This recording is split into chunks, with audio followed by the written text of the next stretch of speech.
What's up, guys? It's been a while since I put a video out on YouTube, so I figured today would be a good day to kind of catch up and explain a lot of things. I'm headed to the shop right now, which I haven't told you guys about, to work on a car that I haven't told you guys about, to also fix some things on this car that I haven't told you guys about, some news with other cars that I haven't told you guys about, and with another company and business that my friends are starting that I haven't told you guys about. So today is gonna be the day where I tell you guys about all the things.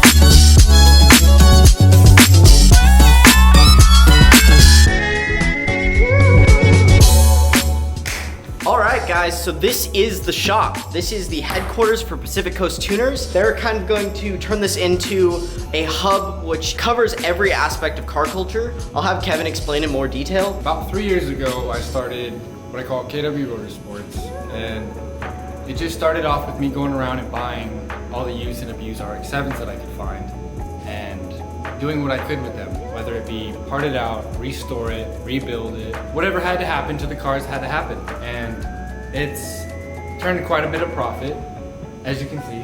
As he said, Pacific Coast Tuners. And what that is an all-stop, one-shop place that you can just get anything done. We want to be able to offer just about anything. We want to focus a little bit more on aftermarket modifications. We just want to see all of these old, mostly JDM, but all cars. We want to see them prosper. We want to see them in 30 years, 40 years, how they are today. That's generally what we are, what we're going to do. Pretty soon, once we'll have everything legit, we'll have our grand opening, probably a huge car meet out here. We've got plenty of space for probably at least 100 cars. Anything you want to do to your car, to your club, to your garage, we want to be able to offer. And I'm going to be covering as much of the media as I can, along with another group called Toge Flyers, which I'll have in another video, and I'll have Jared explain more and have Kevin explain more because they're kind of the top guys of it. We actually have Jared's 240 in the shop here. I'll show you guys in a minute. I will be covering things that happen around the shop. I'll be here as often as possible. I have 2 of my cars here today that I'll actually explain in a little bit more detail, and we're gonna do some work on the Miata because I broke something on the Miata that I haven't actually shown you guys yet. So this is kind of what you guys can expect for the off season before car shows really start up again. There are still a few car shows out there that I'll be trying to make it to and trying to get cinematics of because I know that's what you guys like on this channel. But for the time being, there will be a lot of shop work, a lot of really different cars, a lot of which you haven't really seen on YouTube anywhere. That we'll be covering in here. A lot that you have probably, but we'll probably be doing different things to them. Everyone's build is unique. So yeah, let's get into what we're doing today. All right, so the camera was just sitting on top of this car, and you guys haven't seen this car yet on YouTube.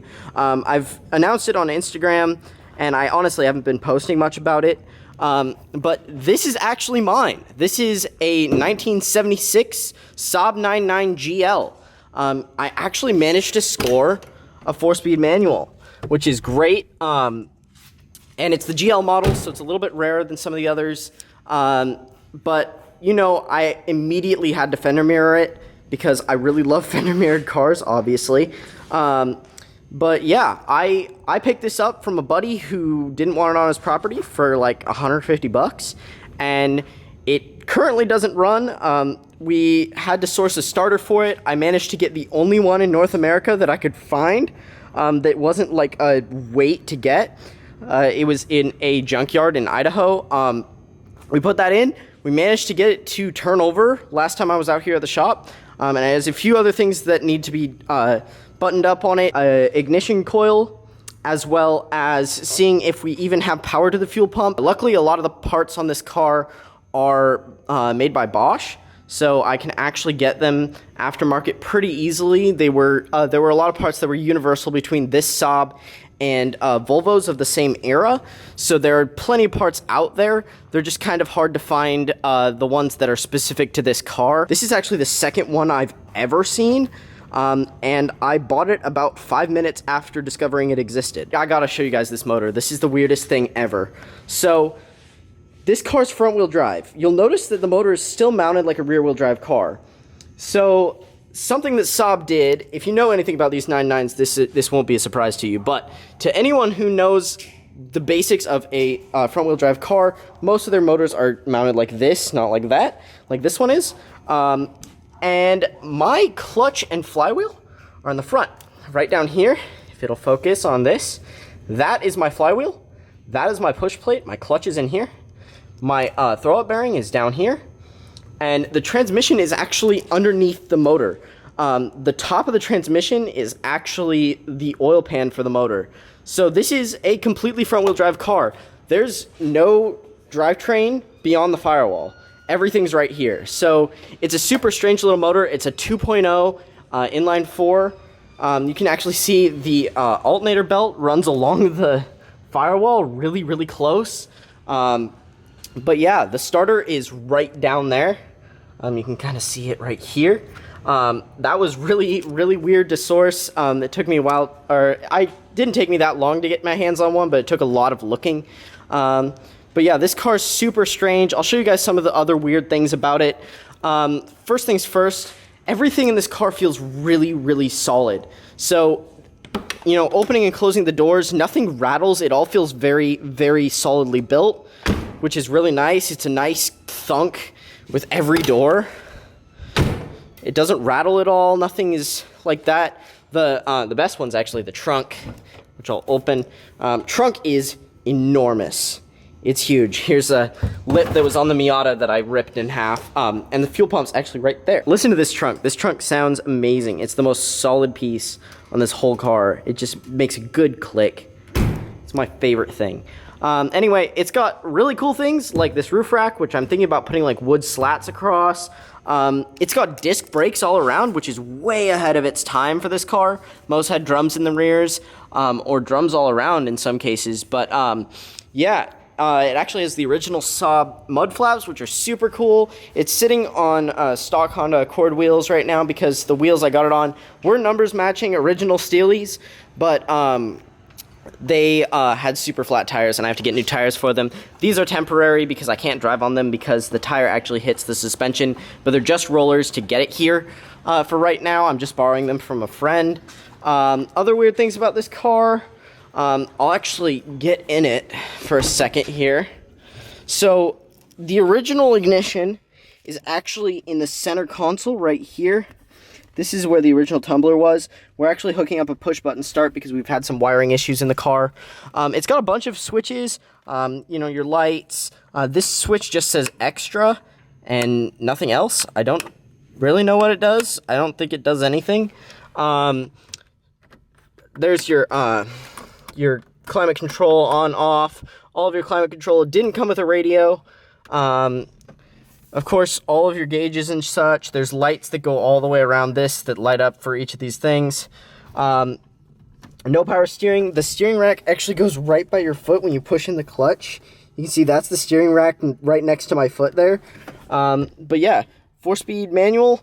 It actually has a collar to go into reverse like that. So that's kind of cool. The seatbelts are the weirdest seatbelts ever. So you've probably never seen a latch like this. So if you actually look at the belt itself, it doesn't have a buckle on it. It's just a belt. And you actually fold it, if I can get it to there, actually fold it in here. And voila, there is a seatbelt latched in. So that's kind of cool. But yeah, this car is super weird. We'll have to see where it goes. I don't know if I'm keeping it, honestly. I don't know if I'm going to build it into something stancy or something rally. I don't know. But yeah, just follow the YouTube, and every time we do something with this car, I'll be filming it, and I'll be putting it on the channel. So yeah, be sure to subscribe if you want to see the progress of this car that I've named Sabrina, because Saab. So, yeah. this is kind of a unique build that no one's really seen on YouTube yet, and I'm hoping to bring that. There's some people that have kind of done restorations of them, but I want to modify this one because it's really cool. So yeah, you guys will see more details on this car as time goes on, but for now, it is what it is until it gets running. And I can't wait to drive it. I can't wait to see what it feels like to drive. It's going to be super, super strange.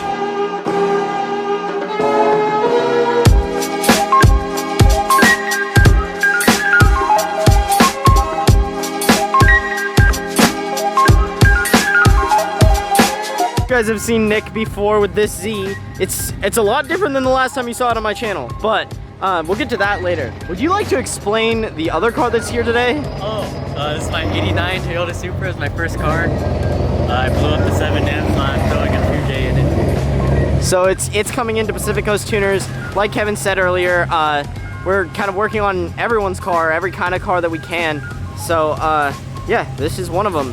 This will be really cool to see it come together. I'm gonna literally, from putting the motor in to getting everything dialed and everything, I'm gonna cover everything on YouTube, so you guys will be seeing the transformation of this car as well as I bet on Nick's Instagram and things as well, which you guys can follow. I'll put that at the bottom of the screen. But yeah, the Supra is here.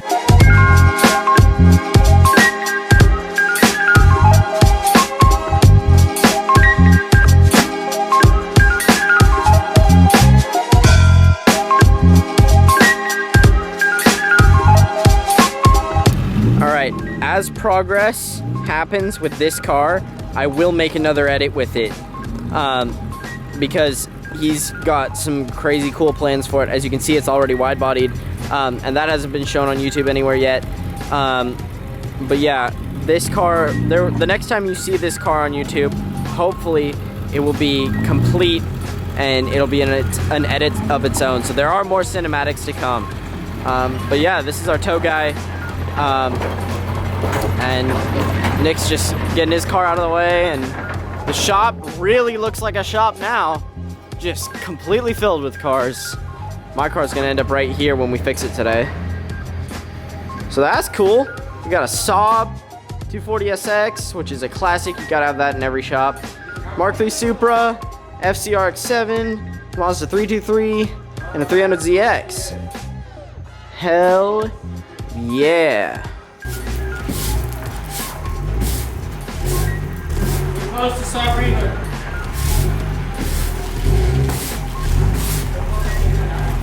Dude, do you see that? That's great. What the fuck? I'm unfamiliar. You're good. Whoa. Yeah, no hits. Super. That's perfect. Now it's time to explain what Idiot Tucker did to his car. So I popped my door open so that I wouldn't curb my wheels when parallel parking this thing, and the door caught and bent my door backwards. And you can see there are big fucking big dents right here that all came from the fender. The fender is fine. The fender is perfectly fine. But I actually went down to Tacoma and got a new door. Picked this up for 30 bucks. We're gonna swap everything in this door over to this door, and then I brought what's left of my wrap and some Bondo to do the mirror, and we're just gonna swap everything from this door into that door and put the new door on, and that should fix the issue because this one actually has mounts and such, and it should be perfectly good as soon as we get it bolted on. So yeah, it's time to start that process because we got to do that tonight.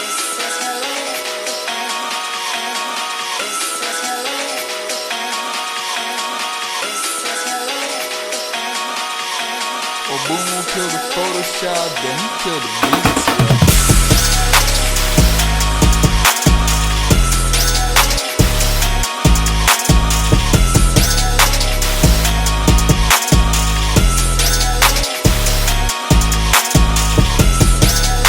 Alright, quick update. Door is being put back together. It's literally almost done. We already wrapped it again, so it's the same color as the car now. So yeah, that was a huge fucking pain in the ass. And you can see I still have this issue, but that was on the other door, so it's not really that much of a disimprovement. Or whatever the fuck an improvement or whatever. Anyway, this is a temporary wrap. The car's going to be changing color again in the future, so I'm not worried about it. It still looks super clean. This is easily the best wrap panel in my entire car, which is kind of hilarious. That Pacific Coast Tuners wrap, that's a new part of the business. We can wrap stuff now. But yeah, doors coming back together. It's about to go on the car, so I will update when it actually goes on the car.